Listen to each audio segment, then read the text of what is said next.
It really, really blows my mind that the first Avatar film came out in 2009. Yeah. It was like a lifetime ago is what it feels like. Watching the film today, it was very surreal, much in the same way as I felt when I watched The Force Awakens or even Episode 1 for the first time in theaters, where I'm like, I can't believe this is real, and I can't believe we're actually watching this movie. To be part of the small collection of people that gets to watch the movie early, I feel very fortunate. I understand that there are many of you who get like very envious of that, and I understand. Yeah. Especially with something like this. There's a film as big as this that's been like over 10 years in the making. There are 3 takeaways that I had at the end of this movie. Number 1, the premise of the film is kind of silly. Number 2, I hate HFR, which stands for high frame rate. Number 3, I love this movie. Like, it's a silly premise, but I love this movie. Yeah, the story is very simple, but I think therein lies the genius. Its simplicity is what gets you hooked and gets you into the story. I think of all of the trailers and all of the promotion that they've done for this film, and a lot of it says, "Welcome back to Pandora."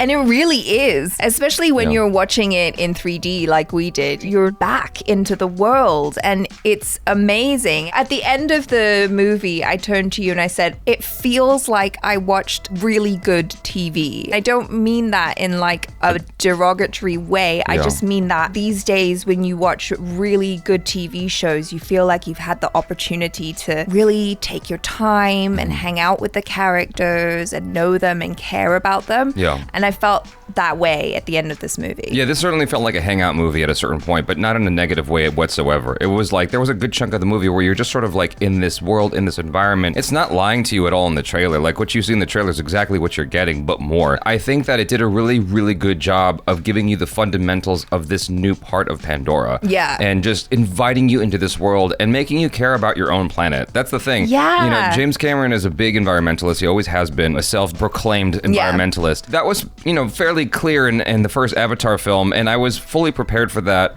with this movie. But even though I'm very aware of the tree-hugging, hippy-dippy stuff, it won me over because I'm big on the environment of the ocean. That's a thing that we sort of like ignore and don't think about. We think about our trees being cut down, we think about pollution in the air, but we're not really thinking about the ocean. And I think that this film really emphasizes that. Yeah. It makes you think about it in a way, in a abstract kind of way, because it's not really looking at Earth, but it's looking at aquatic life. Well, it's looking at a planet that feels very similar to Earth. Sure. But at the same time, you get to explore it in the sense that it's a different planet, but it feels vaguely familiar. Yeah, you know? I don't have any kids right now, but like I think about what it would be like to be a kid watching this and the impact it might have on you in a positive way. I think it's really, really cool what he's done here. The visual effects is probably one of the biggest takeaways of the first Avatar film and why it got $2 billion.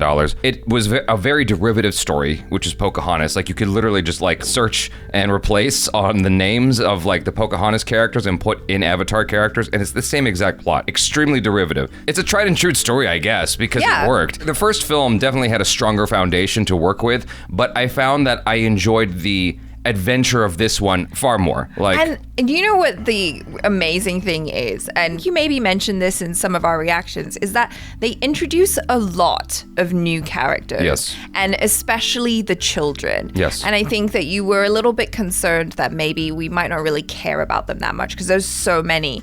But they really succeed at making each character different, so you know exactly who they are, and you do end up caring for them. I was amazed. I was like, I care for each and every single one of them, and I care about the animals too. when I watched the first Avatar film, there was this weird effect where the CGI characters looked more real than the human characters at times, and it had something to do with the way the movie is shot, the camera, the DP. I don't know what it is, if it's the contrast, but when I'm looking at real people, it's nowhere near as interesting as looking at the Na'vi. Yeah. That was certainly carried over into this movie. It wasn't helped by the high frame rate. Like, I don't know what that's about. I don't know why James Cameron is so obsessed with that. It makes it feel like I'm watching a really long cutscene. It's interesting as well because they changed the frame rates throughout. It's definitely alternating frame rates, yeah. Yeah, when they got into a lot of the action scenes, they were definitely like high frame rate, and I'm like, whoa, it feels like I'm in a video game. And then in some of the other scenes, the more emotional scenes, they looked more cinematic, they looked beautiful. It made me definitely want to go back and watch the movie again in a normal frame rate. I don't care about the 3D. I know James Cameron is a huge proponent of 3D. There was definitely this immersive quality to it. Yeah. And I wouldn't mind watching it in 3D, but Dolby 3D definitely is not as good as Real D 3D. Yeah, And I didn't love the Dolby glasses. it gives me this weird feeling like I've got glaucoma on this left side. Yeah. It's an awful feeling, and Real D 3D definitely has it down pat. This really is a movie where your first watch should be in the cinema. Absolutely. Like, it's gorgeous. Yeah, the visual effects is stunning in this. And that, I mean, you see that from the trailer, especially if you're watching it on the big screen. It's dazzling. It is mind-blowing visual effects. Just like I mentioned a moment ago with the first Avatar film, when you're watching real people, it's nowhere near as interesting as watching the Na'vi. And there's something about like the contrast or the way it's shot that just makes it makes them look like television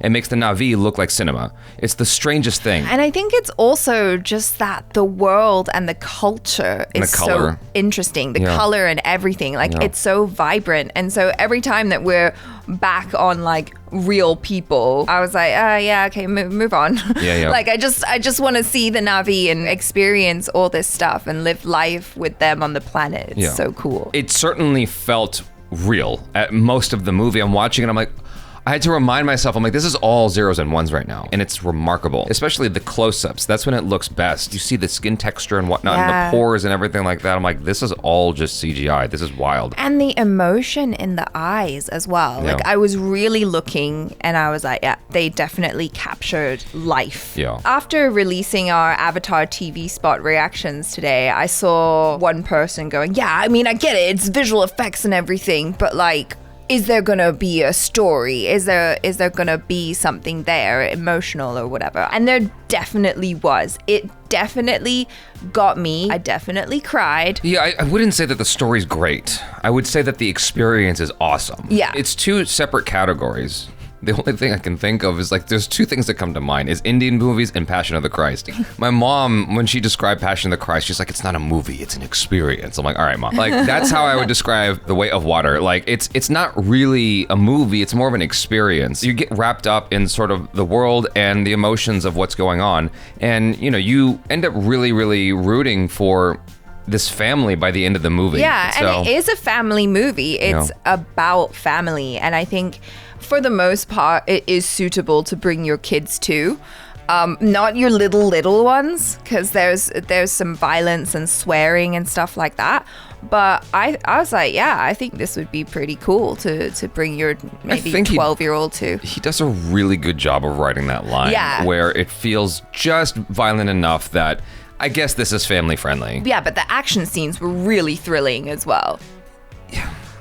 I was very nervous. When I watched the action, I wasn't thinking like, whoa, this is amazing action. I was just sort of captured by the drama of it all. It's the emotion. Yeah. Like, because you care about the characters, and I was like, oh my God, they're in peril. I'm very, very nervous for them right now. Yeah, because when I think of Avatar, with The Way of Water, I'm not thinking, oh, I gotta go back and watch that sequence again. It's like, there's nothing like that in this movie where it's like you're going back for a specific choreography or action sequence. It's just an experience overall, the emotional adventure and everything like that. So, you know, strong recommendation. I really hope you guys watch it, and especially on the big screen. This is a cinematic experience, you guys. Yeah. Thanks so much for hanging out. Hopefully you enjoyed that. I'm Javi Koi. This is ACHARA KIRK. Peace out.